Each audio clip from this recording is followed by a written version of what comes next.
mahirap na lang. Madilim ng mata.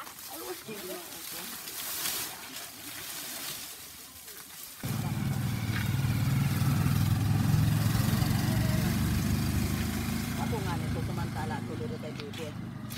Gahinangan sa tindahan. Sino mo may bangsa ko? Kurot na igit.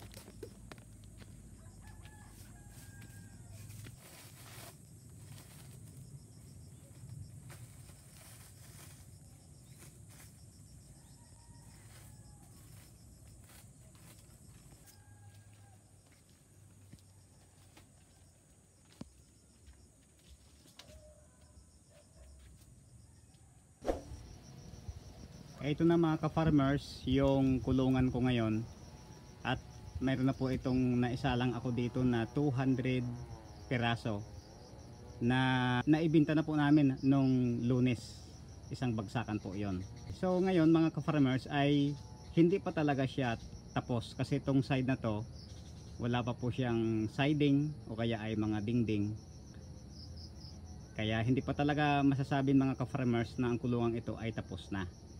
Pero mayroon na po siyang nakasalang at may naanin na po kami dito.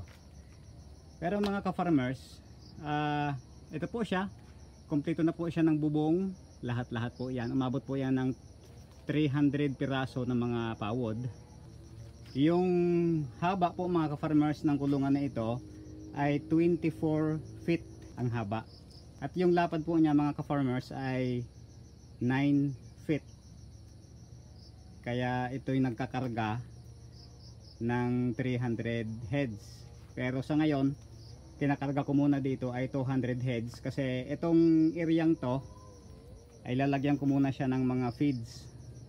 Tsaka yung mga feederel nila, o kaya yung kanilang mga, itong mga ganito, mga painuman. Dito ko muna sila ilalagay.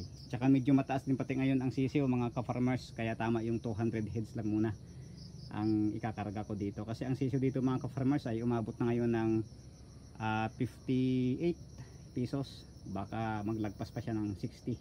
Okay, so ang taas mga ka-farmers ng sahig galing sa lupa ay 4 feet. Ayan po, 4 feet po yan, 4 to 5 feet.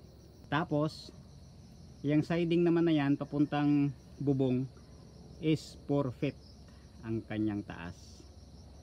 Gumastos ako dito mga ka-farmers ng 25,000 lahat-lahat. Hindi pa po kasama dyan ang mga wirings, yung ilaw, tsaka yung tulad nito, yung 12 piraso na tubigan, at saka yung 12 piraso din ng mga pakainan. Hindi pa po dyan kasama. Ayan, so yung kulungan lang, yan talaga, yung bahay lang talaga ng manok na yan ang ginastusan ng 25,000. So ngayon ay magsasalang kami uli. Waybis po ngayon, bukas Friday. Darating na naman po yung in-order ko na 300, 300 po yung in-order ko. 300. At hahabulin ko to, itong side na to, para kumasya yung 300 heads na mga sisiw dito. Okay, so yan po mga ka-farmers yung update. Yan. At kung nagustuhan po ninyo ang kulungan na ito, o kung mayroon pa po kayong malaman bukod doon sa mga sinabi ko, mayroon pa po kayong mga impormasyon na gusto po ninyong malaman mga ka-farmers, ay pwede po kayong mag-comment dyan sa ibaba. Ayan. Pwede din po ninyo mga ka-farmers i-share, like, at mag-subscribe. Okay mga ka-farmers, bye bye.